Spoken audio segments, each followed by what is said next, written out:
ఈ cinema start కాకముందు మలయాళంని మీరు ఫస్ట్ చేశారు కదా ప్రొడ్యూసర్గా? అది చేశానండి. మలయాళం సినిమా ఒక సినిమా చేశానండి. చేస్తే అది ఏం చేసామంటే అది మలయాళం సినిమా చేసి ఆ సినిమాని జనానికి విపరీతమైన రేట్లకు అమ్మామండి. ఆల్మోస్ట్ ఆ రోజుల్లోనే 18 లక్షలకు అమ్మాము. అది ఆ రోజుల్లో మాకు అయిన కాస్ట్ ఎంతో కాదండి, 3 లక్షలు. ఓకే. కానీ 18 లక్షలకి మేము ఆ సినిమాని అమ్మడం జరిగిందండి ఆ రోజుల్లో. Okay okay. అంటే ఇక అద్భుతమే కదా. అవును. దాని తర్వాత సినిమానండి సూర్యాది గ్రేట్ని మేము తీసేసుకున్నామండి. సూర్యాది గ్రేట్ అలాగే ఒక సినిమా కొనేసాం. కొనేసేసి ఈ సినిమాకి ఇంకా చాలా కొత్త ఆలోచనలతోటి నేనేం చేశానంటే డిఫరెంట్ పోస్టర్స్ వేశానండి. ఇది కూడా చాలా మంచి ప్రెస్కి అమ్మేసామండి. Okay okay. బోల్డ్ డబ్బులు అమ్మిన తర్వాత ఆ సినిమా ఆడలేదండి. సూర్యాది గ్రేట్ ఆడలే. మలయాళంలో మంచి హిట్ సినిమా అండి. ఓకే. అప్పటికే ఏదో ఏ ఉన్నత తన పల్ల ఇలాంటి ఒక మలయాళం సినిమా ఏదో కొన్నారండి. దర్యాప్తం చేసాం డబ్బింగ్. ఇప్పుడు ఏం చేశారంటే అచ్చిరెడ్డి గారు, నువ్వు ఒక పని చెయ్యి, నీ దగ్గర ఒక మంచి తెలివితేటలు ఒకటి ఉన్నాయి.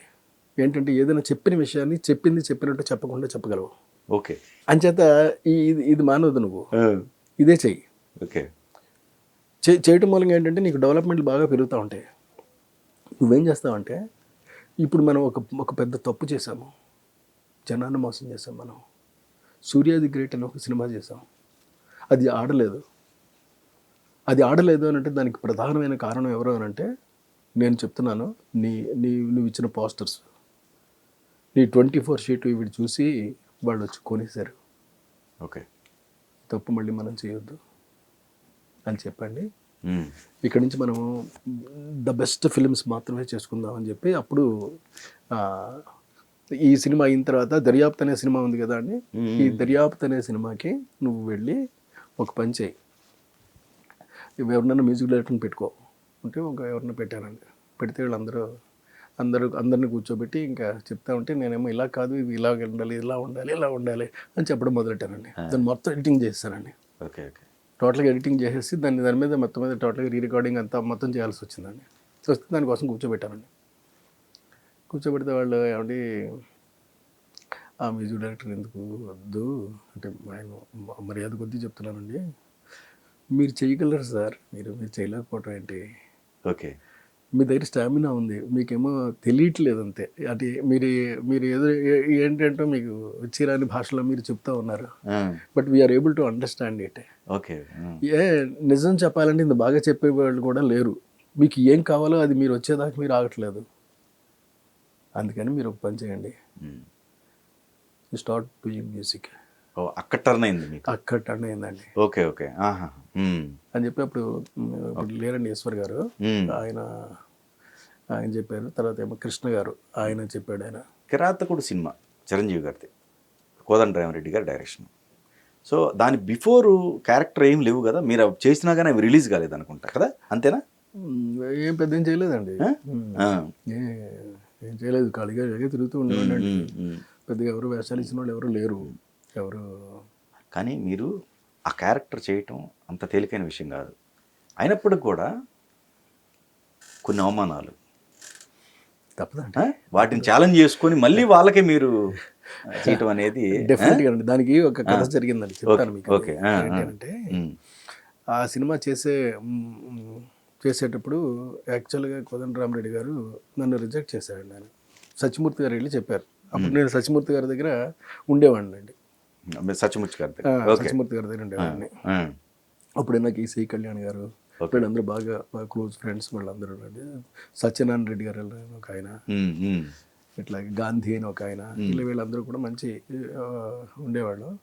నేను అక్కడే సత్యమూర్తి గారి ఇంట్లోనే వాళ్ళ ఆఫీస్లో నేల మీద చిన్న చాపోటు వేసుకొని పడుకునేవాడిని అండి. నాకు మొదటి నుంచి ఏంటంటే అచ్చిరెడ్డి గారు చెప్పినటువంటిది ఏంటంటే, నీకు వచ్చే ఆదాయంతో నువ్వు మెయింటైన్ చేయి, భేషజాలకి ఎక్కడా పోవద్దు జీవితంలో, ఇది చాలా ముఖ్యమైన విషయం. ఓకే. నిజమదండి, వాస్తవం, ఎక్కడా పోలేదు. ఓకే. నాకు ఏమి ఇన్కమ్ ఉందో దాని మీదే ఉండేవాడిని అండి. ఎక్కడా అప్పు చేసేవాడిని కాదు, తప్పు చేసేవాడిని కాదు. ఓకే. ఇది మెయింటెనెన్స్ అండి ఇది. Okay okay. అప్పుడు ఏమైందంటే కిరాతకుడు షూటింగ్ అప్పుడు బిగిన్ అయినప్పుడు అండి, ఆయన వెళ్ళి కోదండరామరెడ్డి గారికి ఈయన వెళ్ళి చెప్పేసి వచ్చాడండి. చెప్తే లేదు ఆయన ఏం పనికి వస్తాడు, ఆయన పనికిరాడు అలాంటి వద్దు అని చెప్పేశాడు నేను. చెప్పేస్తే సత్యమూర్తి గారు నా దగ్గరికి వచ్చి నాకు నువ్వు పనికిరావు అని చెప్తున్నారు అని చెప్పాడు నేను. సరే నాలో ఒక తెలియని ఆవేశం బాగా పెరిగిందండి. అది ఎక్కడ నేను పైకి ఏం కనిపించలేను లేదు.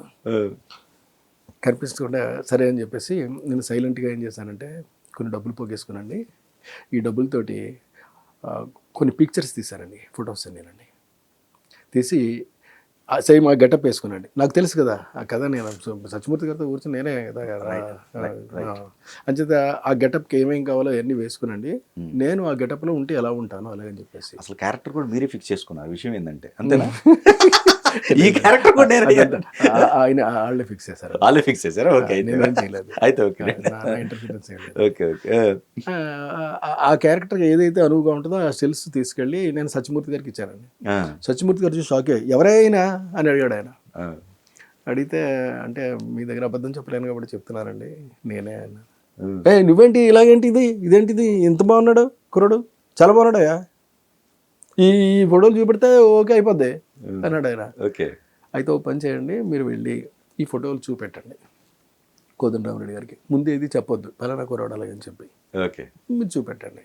చూపెడితే ఆ తర్వాత ఆయన ఏమన్నాడు మీరు నాకు వచ్చి చెప్పండి అని వెళ్ళి చూపెట్టాడు. చూడగానే చూసి ఏమయ్యా ఇలాంటి వాడు కదా మనం కావాలని అనుకున్నాం అని ఆయన అంటే అప్పుడు ఫైనల్గా ఇంకా ఆయన కాసేపు మాట్లాడిన తర్వాత అప్పుడు చెప్పాడండి, ఎవరో కాదు ఎవరో మన దగ్గర అసిస్టెంట్గా పనిచేస్తున్నాడు కదా ఆయనే. Okay okay okay okay. అంటే ఆయన షాక్. వెంటనే వచ్చామని చెప్పు, షూటింగ్ వచ్చామని ఇంకా డైరెక్ట్గా ఇంక చూడక్కర్లేదు మనం, ఇంక చూసేది ఏముంది, ఆ క్యారెక్టర్ అతను ఫిక్స్ అంతే. Okay okay. చిరంజీవి గారు ఎలా ఫిక్స్ ఆయన అలా ఫిక్స్ అంతే అంతే వచ్చామని చెప్పు కానీ డైరెక్ట్ షూటింగ్ డేట్ ఇచ్చాడు నేను. ఓకే, ఇంకా డేట్కి వెళ్ళిపోయాను అంతే నేను. Okay okay. కానీ దాని తర్వాత క్యారెక్టర్స్ సంబంధించి మీరు అంతగా శ్రద్ధ చూపించాల? లేదండి, నాకు ఆర్టిస్ట్ అవుదామన్న ఇంట్రెస్ట్ ఆ దెబ్బతోటి పోయిందండి. ఇంకా ఆ సినిమాతోనేనా? కాదండి, నేను వరుసగా డైరెక్టర్గా బాగా సక్సెస్ అయిన తర్వాత నాకు ఆర్టిస్ట్ పెద్దగా అవ్వాలనేటటువంటి కోరిక లేదు. అప్పుడు కాదు అంటే నేను కిరాతకుడికి మీ కొబ్బరిబండం స్టార్ట్ అయ్యే బిఫోర్ అప్పటికి ఉందండి, అప్పుడు 5 సంవత్సరాల్లో ఏమో ఉంటది. అప్పటికి ఇంకా ఆర్టిస్ట్ అవుదామనే గులంతా అదే ఆర్టిస్ట్ అవుదామనే నా ప్రయత్నం అండి. రైట్. కానీ ఆర్టిస్ట్ అయ్యే అవకాశాలు లేనటువంటి పరిస్థితులు, ఈ పరిస్థితులు వీటికి మధ్య ఆచార్యుడి గారి గైడెన్స్. Okay okay. వీటి మధ్య మనం ఆ సినిమాలు చేయటం వల్ల అండి. Okay okay. అటు డబ్బింగ్ సినిమా చేసినా ఇటు స్టేట్ సినిమా చేసినా అలా చేసి రాజేంద్ర గజేంద్రకి వచ్చేసి ఇక ఆ తర్వాత వరుస పెట్టి ఇక నెంబర్ 1 చేశాను, మాయిలోడ్ చేశాను, ఎమ్మెల్యేలు చేశాను. కానీ దర్శకత్వంలో మీకు ఏ విధమైన ఎక్స్పీరియన్స్ లేదు? లేదండి. ఎలా సాధ్యం అండి ఇది? అక్కర్లేదండి, ఏమండి ఓన్లీ 24 క్రాఫ్ట్స్ మీద కమాండ్ ఏదైనా సరేనండి ఒకటేనండి. ఫస్ట్ మనిషికి ఉండాల్సింది ఒకటండి. నేను ఇవాళ కూడా మొత్తం జనరల్గా అందరికీ చెప్తానండి, first you should have the confidence. మీకు ఒకటే విషయం చెప్తానండి, what is going to happen tomorrow, maybe accident, maybe killing, maybe something may happen కదా, but you are avoiding it. You are coming out, you are coming to your family. ఆ రోజుల్లో cell phones కూడా లేవండి. ఇంటి దగ్గర నుంచి మీరు బయలుదేరి వెళితే మామూలుగా మీరు ఎక్కడికి వెళ్తున్నారో ఏమవుతారో ఎవరికి తెలియదే. తెలియని పరిస్థితుల్లో మీకు ఈ రోజు సెల్ ఫోన్స్ వచ్చి మీరు ఫోన్ చేసి పలానా ఇబ్బందులు ఉన్నామని చెప్పే అవకాశం మీకు దొరికిందండి, థ్యాంక్స్ టు సెల్ ఫోన్స్ అండి.